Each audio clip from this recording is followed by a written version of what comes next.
John Huston vient de terminer un gros truc, un film qui lui tient très à cœur, qui est Moby Dick, qui n'est pas son meilleur film, mais qu'il continuera à aimer jusqu'au bout en défendant certaines séquences, et surtout en défendant Gregory Peck, qui est un acteur avec lequel il s'est vraiment bien entendu. On parlera peut-être de différents acteurs avec lesquels il s'entendait, de certains comédiens avec qui il ne s'entendait pas du tout. Et Gregory Peck fait partie de ceux qui s'entendaient. Et je crois que on lui propose ça. Alors, le scénario, en fait, c'est un bouquin moyen que la Fox avait acheté en se disant, je pense, hein, je n'y étais pas, mais je pense que c'est, oh là là, ça va payer ça à l'écran, l'histoire d'un militaire et d'une religieuse, ça va attirer les fous. Mais personne ne sait exactement comment se tirer de ce livre, vraiment en faire une vraie histoire, un vrai scénario. Alors je crois savoir qu'il y a William Wyler qui était sur le coup à un moment donné, et le brainstorming autour du projet, personne n'arrive trop à le faire, et ils ont l'idée un petit peu débile quand même, il faut dire, d'imaginer que ce serait une fausse bonne sœur. C'est-à-dire qu'il y aurait un marivaudage pendant le film entre les deux héros, puis, coup de théâtre final, la bonne sœur n'était pas une bonne sœur, ce qui fait que les deux héros pouvaient partir tranquillement, vivre un grand amour. Et je crois que même, enfin, pourquoi même, à William Wyler et à d'autres, ça a paru un petit peu crétin, donc il s'est retiré du projet, et voilà que John Huston en hérite. Alors je pense que lui s'est dit, je viens de sortir d'une grosse superproduction, là ça va être un film à deux personnages, puisqu'il y a quelques Japonais qui arrivent plusieurs fois dans l'histoire, mais c'est le cœur, c'est deux personnages, ça va être un petit tournage à peu près tranquille, et ça lui rappelle un peu, probablement, à un film, un gros succès qu'il avait fait quelques années auparavant, qui s'appelle African Queen. Donc voilà, je crois, comment il est arrivé sur ce tournage. Il y a une grande différence, selon moi, entre les deux. Et je pense que c'est peut-être ça qui l'a attiré. C'est que dans African Queen, le couple est âgé et excentrique. Ce qui fait que c'est plus une farce. Bogart est pratiquement un clodo. Catherine Hepburn est une vieille fille revêche. Donc il était ravi de les diriger. Enfin, Bogart surtout, parce que Catherine Hepburn, il a dit qu'elle ne lui faisait pas confiance, que chaque fois qu'il lui donnait un conseil, elle n'en tenait pas compte. Alors si, il raconte qu'elle en a tenu compte d'un, parce qu'elle ne savait pas trop comment jouer cette femme, et il lui dit, je veux que vous la jouiez comme une lady, presque une aristocrate. Elle dit, ah bon, mais c'est pas du tout le rôle, je suis dépenaillé, je suis... Il dit, si, je veux que vous la jouiez comme Eleanor Roosevelt. Et ça lui a donné une idée, ça, elle l'a prise. Et elle l'a bien fait, parce que c'est ça qui donne au personnage cette espèce d'éclat. Mais je pense qu'il s'est dit, voilà, ça sera encore... John Huston a dû se dire, ça serait quand même mieux que je fasse pratiquement le même film, enfin d'une certaine façon, mais avec des gens plus jeunes. Et là, il fait un film sur le désir. African Queen est une farce, c'est une farce, Dieu seul le sait, et un film sur l'incompatibilité d'aimer, comment le destin se mêle de nous séparer de l'être qu'on aime et qu'on découvre inaccessible. Donc c'est quelque chose de plus grave.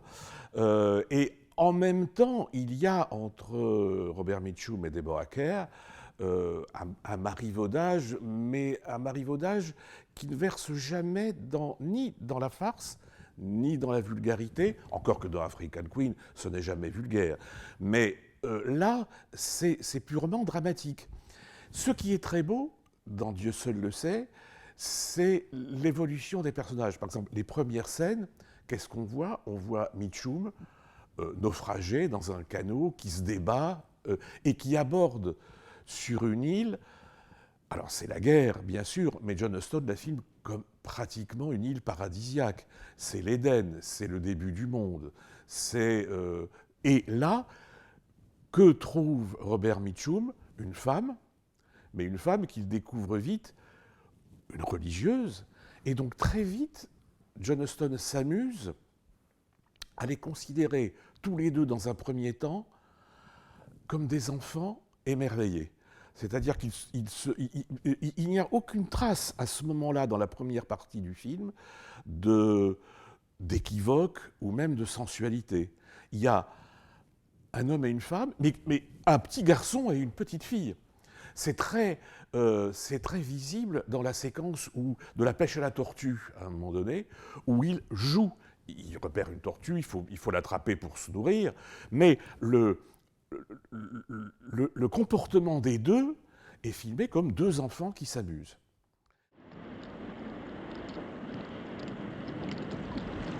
Ça y est. C'est aussi simple que de donner le biberon à un bébé. Oh! Oh, monsieur Allison! Et ça dure pendant un long temps, jusqu'à ce que les Japonais arrivent. Et curieusement, c'est l'irruption de la réalité, c'est-à-dire de la guerre, qui fait que ce petit garçon se rappelle qu'il est un homme, cette petite fille se rappelle qu'elle est une femme, et qu'ils se découvrent prisonniers chacun de leur monde et de leur mission. C'est-à-dire que lui, c'est un militaire, elle, c'est une religieuse, c'est deux mondes clos qui obéissent à des règles qu'on ne peut théoriquement pas transgresser.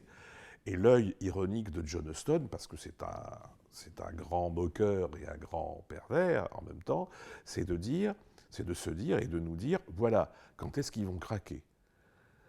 Tout en espérant qu'ils craquent et en redoutant qu'ils craquent, parce que s'ils craquaient, le film n'aurait évidemment pas un grand intérêt.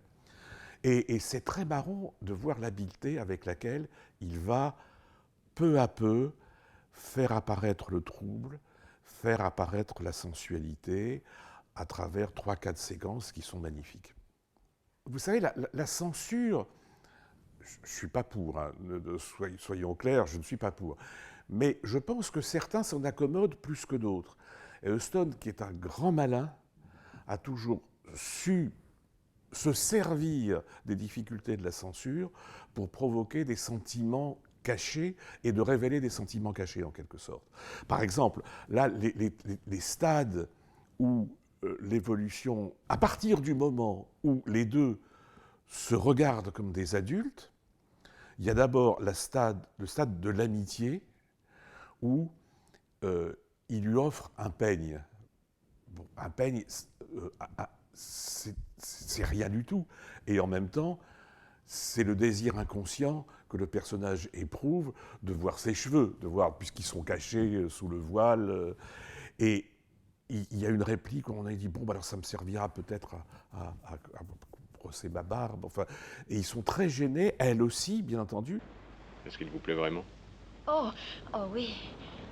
Mais, voyez-vous, nous ne nous servons pas de peigne. On nous coupe les cheveux très courts.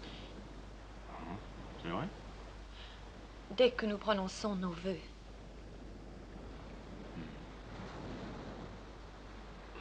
Ça vous montre combien je suis bête. Bah, je pourrais toujours m'en servir pour me peigner la barbe. Hein. Monsieur Allison, je peux le garder en souvenir? Bien sûr. Il me sera toujours très cher.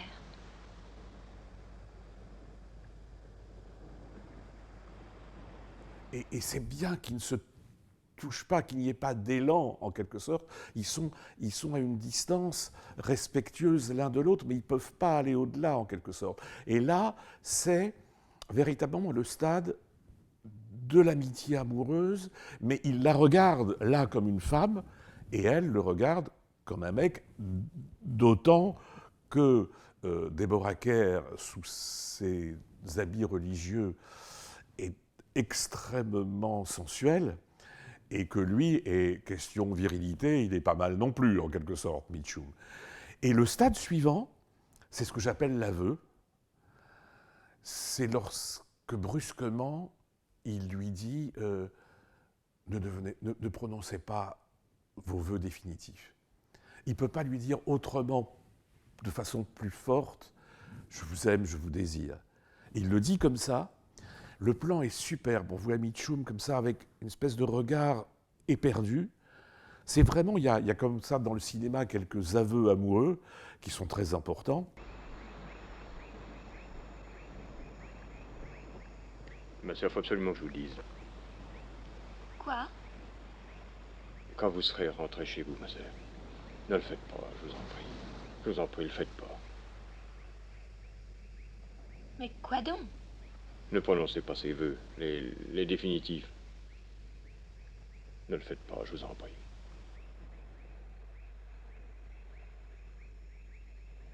Je n'ai jamais aimé ni rien ni personne jusqu'ici. Je n'ai même jamais vécu encore. Pas vraiment vécu. Avec mon cœur. Alors, c'est pour ça qu'il faut que je vous demande de m'épouser. Je veux veiller sur vous. Pas seulement ici, mais pour le restant de notre vie. Il fallait que je vous le dise absolument. Alors, dites-moi s'il y a une chance, hein? Je ne voudrais pas vous offenser, croyez-moi, mais... il y en a une? Non, monsieur Allison. C'est vraiment un moment magnifique où il ne peut pas lui dire autre chose que « ne devenez pas ce que vous allez devenir ». Et si vous ne devenez pas, est-ce que vous êtes d'accord pour partager quelque chose avec moi? Et là, elle dit non, bien entendu.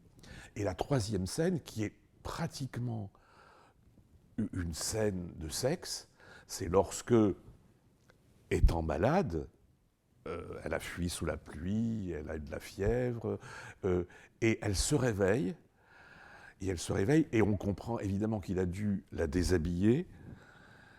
Et le plan là aussi est splendide, puisque c'est pour la première fois on voit les cheveux de Deborah Kerr, ils sont roux, ils sont donc de flamme en quelque sorte. Et c'est une scène de couple. C'est ce sentiment-là que Stone, de scène en scène, va rendre de plus en plus insoutenable au spectateur.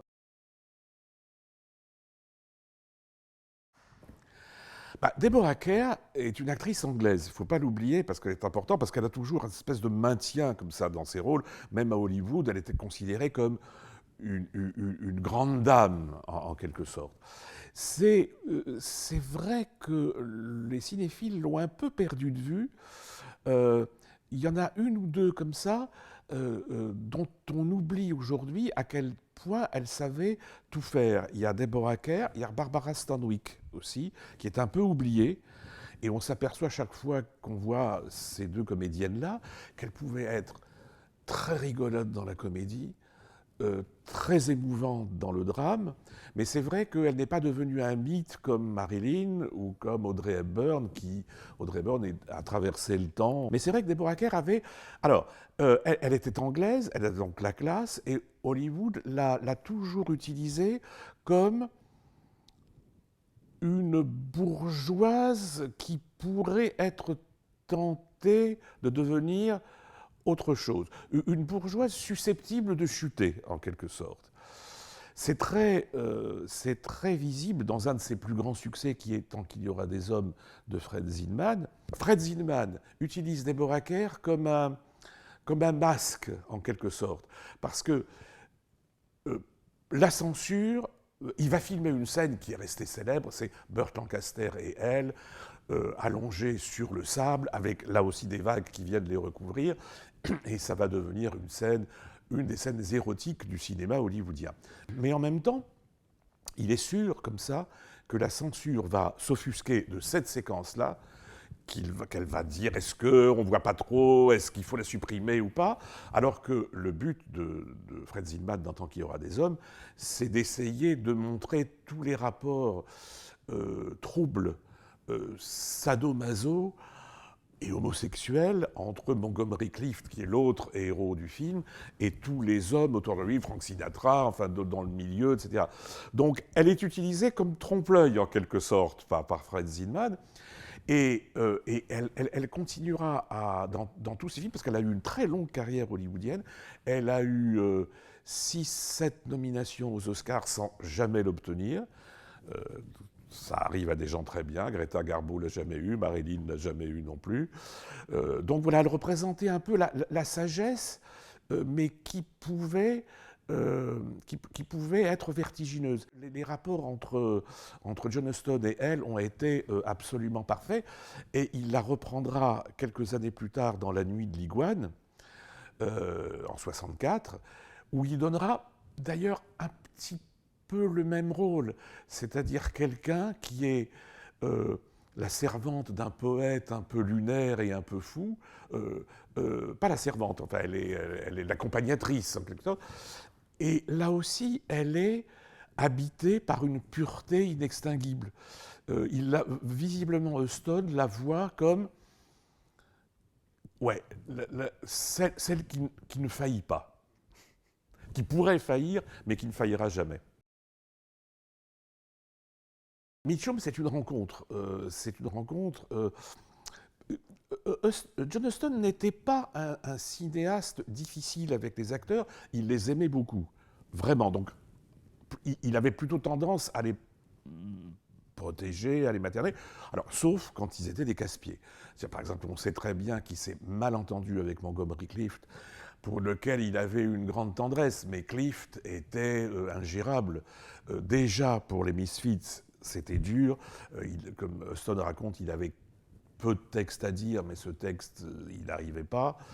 Il n'était pas tout seul, puisque Marilyn était aussi du voyage, et Marilyn, qui était géniale, était complètement larguée et paumée, ce qui n'empêche pas le film d'être une splendeur, des accès de Misfits, c'est magnifique. Donc tout ça pour dire qu'il y avait des difficultés avec des comédiens, et avec Mitchum, mais c'est pas très étonnant que ce soit bien passé, parce que Mitchum était un baroudeur.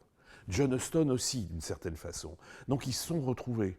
Et ce qu'il aimait, parce que même dans l'histoire du cinéma aujourd'hui, on pense que Mitchum était une sorte de fantaisiste, un petit peu désenchanté, cynique, mais pas du tout. C'était un type vraiment. Mais je crois, il me semble que quand le rôle l'intéressait pas, il s'en fichait un peu.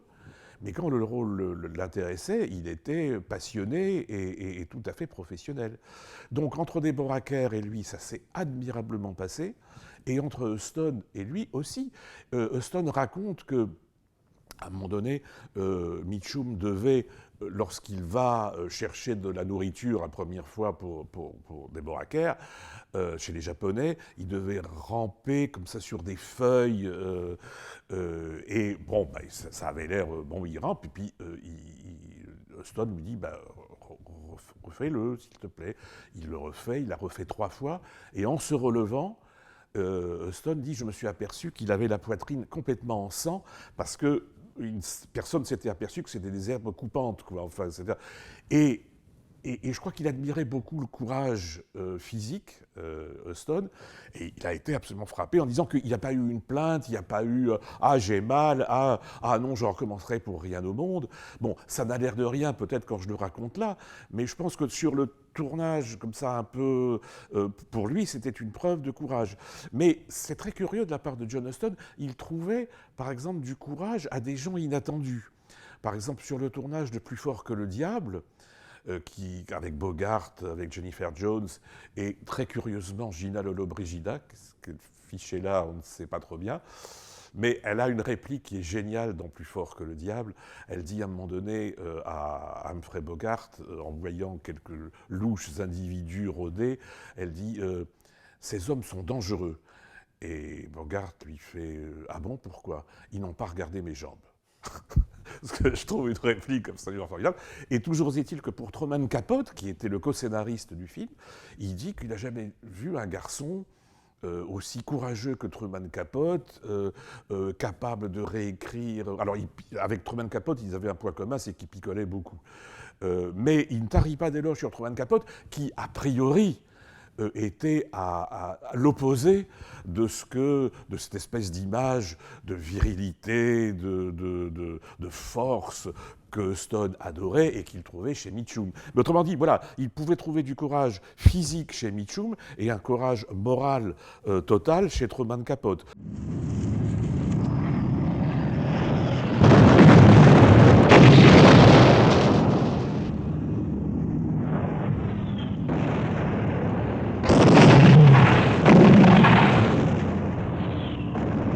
Je crois que dans ce film, la guerre, évidemment, est là, puisqu'elle révèle, dans un premier temps, les deux personnages à leur état d'adulte qu'ils avaient momentanément oublié.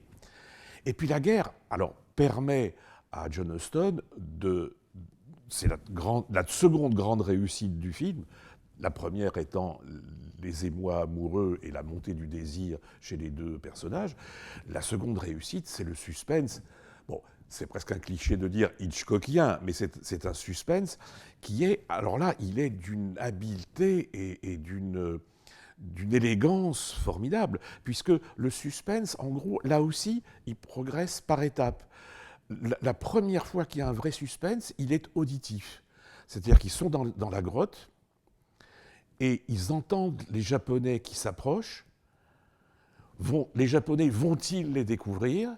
Donc il y a uniquement la voix du Japonais qui se rapproche, et Mitchum qui attend. Donc, et on est absolument fasciné.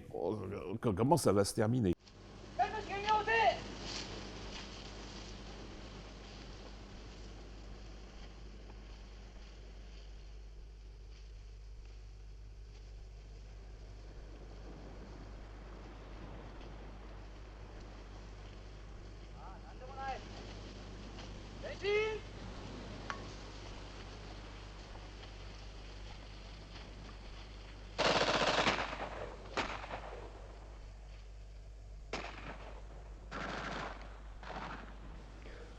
La veine ne nous abandonne pas. Ça, c'est le premier suspense, il est auditif. Quelque temps après, comme elle ne peut pas manger la nourriture qu'ils ont, c'est-à-dire du poisson cru, Mitchum, héroïque, s'en va dans le camp japonais chercher de la nourriture pour elle. Et là, il y a une scène où c'est pratiquement du suspense visuel, c'est-à-dire que physique, il est... les vagues fondent sur lui en quelque sorte. Tout ça serait très bien, mais il y a un bateau japonais qui est au loin et qui évidemment cherche la moindre. Donc s'il est découvert, eh ben, ça se passe évidemment très très mal. Et là c'est un suspense visuel parce que ce sont des vagues qui viennent le recouvrir sans cesse et le suspense est lumineux. Est-ce qu'il va être repéré ou pas ? Et puis alors, le dernier suspense, c'est évidemment... Alors là, c'est Hitchcock devrait ou a dû se retourner... Non, il était encore vivant, donc il n'a pas pu se retourner dans sa tombe, mais il a dû être extrêmement jaloux de la scène où il est coincé alors que les deux Japonais jouent aux cartes, boivent du saké. C'est très très long, c'est une séquence qui est faite vraiment, qui dure 5-6 minutes, où tout est là, quoi. C'est-à-dire que va-t-il être découvert ? Combien cette conversation entre les Japonais va-t-elle durer ? C'est le principe d'Hitchcock, c'est-à-dire qu'on sait qu'il y a un danger, le spectateur est au courant, il ne demande qu'une chose, c'est que les Japonais cessent de jouer, cessent de boire pour lui permettre de foutre le camp. Et naturellement, il s'attarde, et le spectateur est là en train de se dire « Mais pourquoi ne s'en vont-ils pas ? Mais pourquoi ne s'en vont-ils pas ?» Et en plus, il y a un autre personnage qui intervient, c'est un rat, qui passe devant Mitchum, et c'est le comble du suspense. Et là, je pense que Stone s'est dit, bon, je vais faire un petit peu la nique à Alfred, et je vais le concurrencer sur son propre terrain, et il le réussit parfaitement bien. Bien sûr, dans le film, il y a John Huston est critique à la fois vis-à-vis de l'armée et vis-à-vis de la religion, qui sont deux mondes, pour lui, qui n'autorisent pas la liberté à laquelle lui est habitué. Je veux dire, c'est un chasseur, c'est un ivrogne, c'est un boxeur, c'est un scénariste, ça a été reporter de guerre. Pendant la guerre, il a fait ce documentaire absolument magnifique sur des soldats traumatisés par la guerre, qui est une splendeur, qu'on a découvert très tard, mais qui est une splendeur. Mais ce que je veux dire, c'est qu'au moins, ce qu'il admire chez ces deux personnages, c'est qu'ils sont fidèles à un idéal. Finalement, la façon dont a Mitchum de considérer l'armée et la façon dont Deborah Kerr a de considérer la religion, eh ben ça, même si c'est deux prisons pour Huston, ce sont des prisons où il reste à chaque instant noble. Il n'y a pas de déchéance. Et je pense que dans tous les films de Huston, parce que évidemment Huston, il passe pour le cinéaste qui des gens paumés, des gens qui n'ont pas de chance, des gens qui ratent leur vie. Et Bertrand Tavernier et Coursaudon, dans leur livre sur le cinéma américain, ont raison de faire remarquer que c'est pas grave si à la fin du trésor de la Sierra Madre, il y a l'argent s'envole et qu'il est perdu pour tout le monde. C'est pas grave si dans La Nuit de l'Iguane, le pasteur Richard Burton est torturé par la chair. C'est pas grave qu'il perde sa lutte, parce que l'important c'est la lutte. C'est-à-dire que c'est pas le résultat qui compte, c'est le chemin des personnages de Stone à parvenir jusque là où ils doivent parvenir. Mais même dans ce périple noir, sombre, il y a quelque chose qui resplendit et qui fait que c'est vain, mais c'est jamais inutile.